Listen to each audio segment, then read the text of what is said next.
So, this time we'll be taking a look at Skrag the Slaughterer, Disciples of the Maw. Skrag the Slaughterer is the legendary prophet of the Great Maw, revered by many who see him as the living embodiment of their god. Dragging his massive meat pot behind him, Skrag seeks out the brutal thrill of battle, hacking and ripping at his enemies in a glorious blood-fueled dedication to the Great Maw. I mean, just look at this guy. He has a hook on for one hand and a cleaver for another hand.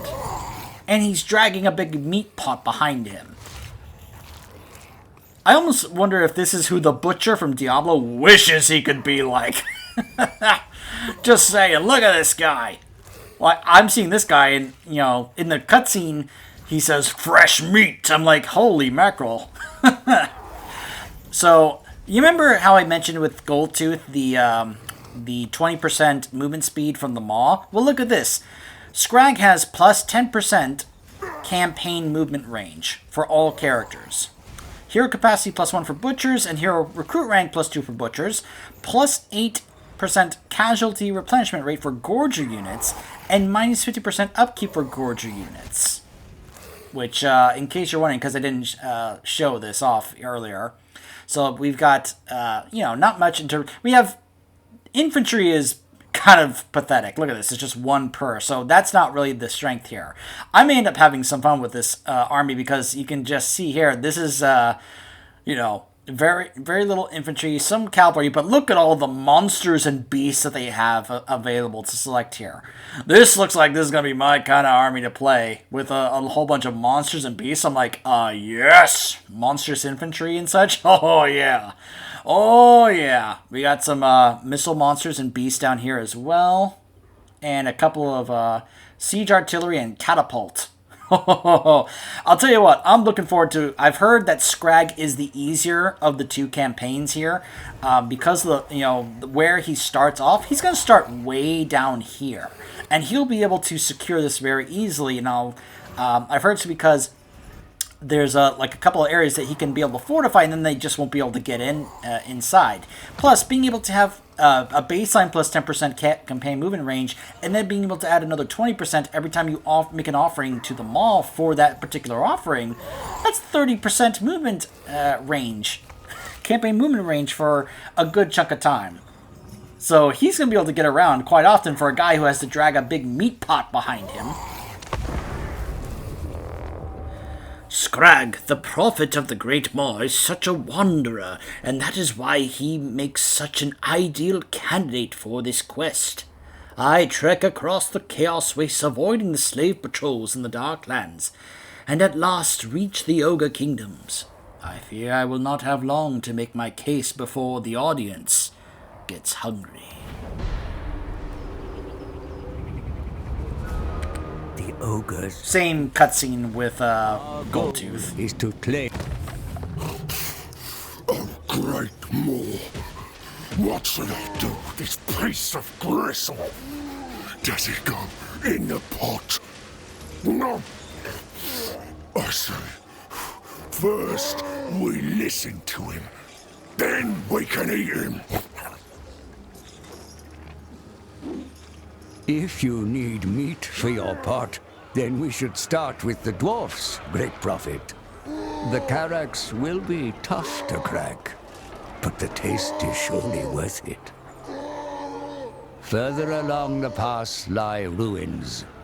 The Tome of Fates tells me that Skaven hide within. There isn't much flesh on the vermin, so you must slay plenty to fill the cauldron. And where the Grey Mountains end is the true treasure. Marienburg, a city rich in gold and supple flesh. Beyond lies the Empire. So much blood for your pot. Enough to summon the rifts and hunt for god meat in the realms of chaos. Oh, hey, Carl. It is possible to bypass the dwarfs and head straight for the heart of the Empire, which is ripe for plunder, but perhaps that's a riskier strategy. Listen to your gut, Great One.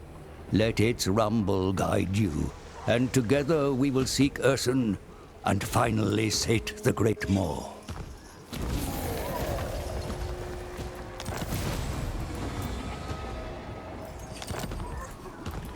By the way, he starts off with Noblars, Gorgers. Remember, he has casualty replenishment rate and less upkeep for these guys.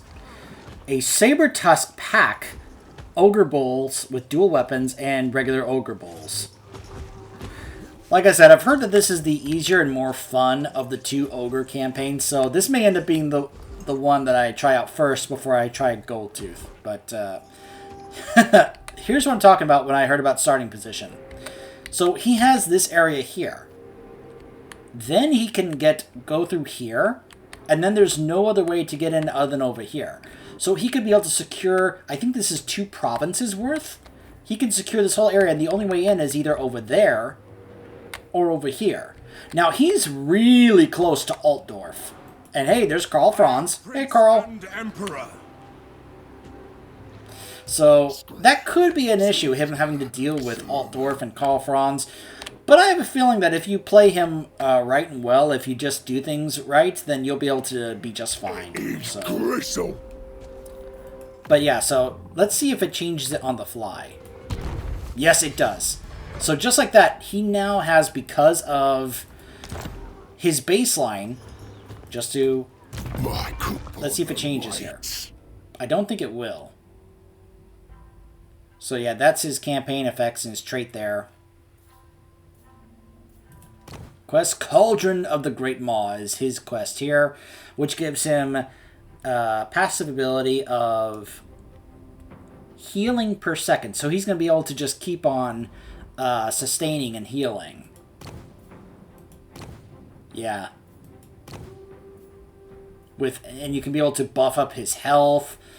Yeah, I can see what they're going for here, and I can probably figure that this is going to be a pretty fun Lord and campaign to play as. But I was trying to reiterate what I said about how, yeah, right here. The plus 10% campaign movement range, baseline, and now you add an extra 20% for 10 turns. And as long as you just keep doing that offering, you'll be able to keep that up, and you'll just be able to get around the map really well. Although, you know, and that's for this area, because, of course, once you secure this area, it's going to be very hard for them to get in here and actually do anything about it. So, yeah, from what I've heard, if you're going to try the Ogres, feel free to start with Skrag before you tackle Goldtooth. But, yeah, that's just from one source I've heard. That may not be entirely true. So, anyways, what do you guys say we now take a look at some of the factions of Chaos? We'll be taking a look at our old pal Prince Yuri, or rather who he has now become, when we return, before we delve into the other four gods of chaos. Stay tuned.